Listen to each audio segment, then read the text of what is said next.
Hey guys, I'm back with my face. You've got me saying words in my head. Hey guys, in today's video we're going to talk about 5 toxic traits in the fragrance community. These are all things that I do, so they're kind of my toxic traits, but I don't know if maybe you guys can relate to them. I'm actually kind of working on these throughout the year, so I'm trying to do better. And I'll tell you guys at the end what I'm doing to be better about it. So these are 5 toxic traits as a fragrance collector. At least I do these things, so if you don't do them, that's great. I'm happy for you. I envy you. I want to be like you. Tell me how. Except don't talk to me about like self-discipline and self-control. I don't want to hear it. So number 1 is thinking that I don't really own or have a perfume if I just have a travel size of it or a decant. To me it feels like I don't actually own the fragrance, but I don't feel like I own it unless I own the full bottle. Is that just me? Originally when I get a travel, I'm like, okay, a travel will do, but then I get the travel and I treat it like if it's a sample. So I'll smell it and I'll wear it a little bit, and if I like it, I'm like, okay, I need to order the full size. I need to order the real perfume. Because if I don't have that actual cute bottle, it doesn't register in my mind as owning that perfume. So that's definitely a toxic trait, because there's a lot of perfumes that I'd probably be better off just owning a travel of, especially with the size of my collection, and especially because my taste changes all the time. I'm a seasonal person, I'm a moody person, so a lot of times a travel is probably more than enough that I need of certain fragrances. But I don't. I get the full size bottle for no other reason than to just be excessive. So that is my toxic trait, thinking I don't really own it unless I have the real bottle. The next one, I don't even want to admit this one. I wasn't going to include it, but it's blind buying. I wish I didn't do it. I wish I didn't love it as much as I do, but I absolutely love the thrill of blind buying, of like researching and figuring out if I'm gonna like it and getting to the bottom of it, finding people that have my similar taste, and then figuring out if I'm gonna like it or not, and just blind buying it, and the excitement of knowing, okay, is it gonna be everything that I thought it was, everything that I built it up to be? That is so exciting and like thrilling. So I love blind buying, so blind buying is definitely a toxic trait. I think regular people, I don't think they blind buy too much. I don't think that they even would, because they probably have like no awareness of their taste. And I think most people are very, very picky that are not in the fragrance community. I mean, in the fragrance community we're really, really picky too, but people that are not in the fragrance community are way more picky, because I think they're just like, they're like really, really blind. And us in the fragrance community, like, we kind of have a good idea of what we're doing, kind of. Not always, and we do make some mistakes, but for the most part, we're better at blind buying, which is probably why we do it, even though we should probably sample. So like I said, that's definitely one that I gotta work on. Okay, another toxic trait, I definitely do this one a lot, is hunting down discontinued fragrances and like letting ourselves fall in love and want to hunt down a discontinued fragrance. We know it's discontinued, we know it's going to be hard to find, we know it's going to be expensive, and that just adds to the exclusivity and to almost like the desire for it. Instead of us being like, no, it's okay, we don't need it, it's discontinued. No, we're like, okay, it's hard to find, now I want it even more. Like, we totally just want it because we can't have it, I think, or because we can't access it as easily, or maybe because other people can't have it. We want it. We want to be like in on what we missed out on, or what we think we're missing out on. We want to know what other people are talking about when they praise this fragrance. So that is definitely a toxic trait, is falling in love or looking for discontinued fragrances and just enjoying the whole thrill of the hunt.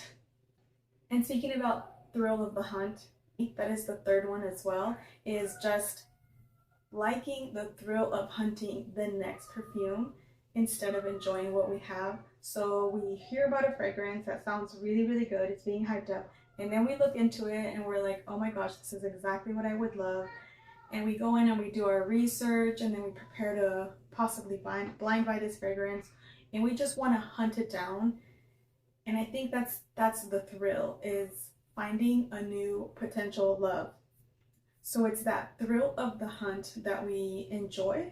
And then it's this cycle that we do where we are wanting to chase something, and then when we finally get it, you know, we decide to order it, we get it in the mail, and it's amazing, it goes well, we get that dopamine hit, and then what? We're literally on to the next thing. It's nice for a few days and we're excited to wear it, and then it goes into our little shelf, and then we are right back on the hunt a week later. So it's just this vicious cycle. Dang, this was supposed to be fun or funny, and now it's just turning into like a lecture. I feel lectured by myself. I feel like I'm lecturing myself, but it's the thrill of the hunt. And that's such a toxic trait that I have, because I love the hunt. I love it. I love the blind buying. I love the researching. It's this dopamine thing, you know, and I'm addicted to it. I'll admit it. I'm addicted. That's what keeps us addicted. I think it's that hunt, the thrill of the hunt.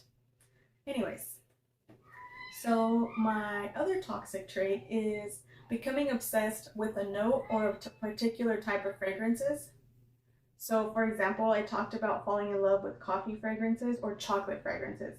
Like when I fell in love with chocolate fragrances, then I wanted to try all the chocolates, the dark chocolates, the coffee and chocolates, the milky chocolates, the cappuccinos, the caramel chocolates. I even tried some woody chocolates, and I just wanted all of the chocolates for some reason, when probably one or two would have been more than fine. But you go down that chocolate rabbit hole, and it happened to me with vanilla. As I went down the vanilla rabbit hole when I just wanted to like collect them all, like Pokemon, you know. I just needed all the vanillas that were good. So it's toxic. So it's just falling in love with the note and just really, really overdoing it and getting way too many fragrances that are very, very similar. I think that's part of the reason why we end up with these big collections, is because we go down rabbit holes of particular fragrances. And then that kind of leads into this other thing that I was talking about before too, where now if I have 5 chocolate fragrances, I have my favorite or my 1 or 2 top favorites, and then the other ones are like my 3rd favorite, my 4th favorite, my 5th favorite, or even like 9th, 10th favorite. And doesn't it seem kind of crazy to have your 10th favorite chocolate fragrance or your 10th favorite like amber fragrance? Doesn't it seem so redundant? So yeah, that's totally toxic. So I'm gonna be getting rid of some of my redundancy too. But anyways, it's not about my goals. This is about my toxic traits. So those are my 5 toxic traits.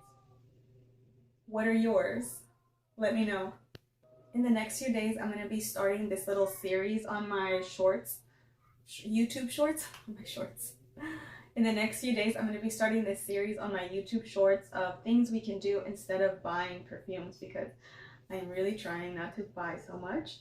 So I'm gonna be having just a little tiny idea every couple days or so of things we can do, like shopping our stash, or finding our most nostalgic fragrance and wearing that, or finding the least used fragrance, or the one that has a nice memory attached to it. So every day I'm gonna incorporate something like that, just something that makes you want to go look in your collection for the one that my question makes you think of. So hopefully that can kind of keep us away from going to hunt down new perfumes. But I know a lot of you guys are on this low buy or no buy journey with me, so I mean, regardless if you are or aren't, it'd be fun if we just, look through our collections and just figure out, get to know it better, so anyway, so I'll be starting those, so hopefully that helps us. But anyways, thank you guys for watching. I'm just trying to do more face videos, and I'm trying to do face videos where I have nothing to show you. So I have all these ideas of videos that I wanted to do, but a lot of them required me to show my face, so I've been pushing those back. But here I am with my face. It's so awkward. Then I have to it's so hard to get ready. I just do a quick little thing because I don't have a lot of time with a toddler. It's hard. As you hear him, he's screaming. It's a mess. Anyways, thank you guys so much for watching. I'll see you guys in my next video. Bye. And I fall in and out of love for things. For things. With things. I fall in and out of love with certain fragrances. Number one, these are in no order. Did I have my glasses on this whole time? Now I can't remember. So these are my top 5 toxic traits. So number 2 toxic trait is blind buying.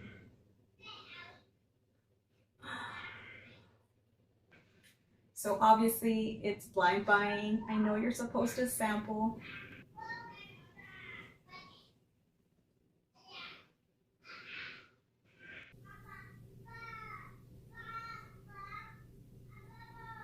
If my son ever stops screaming.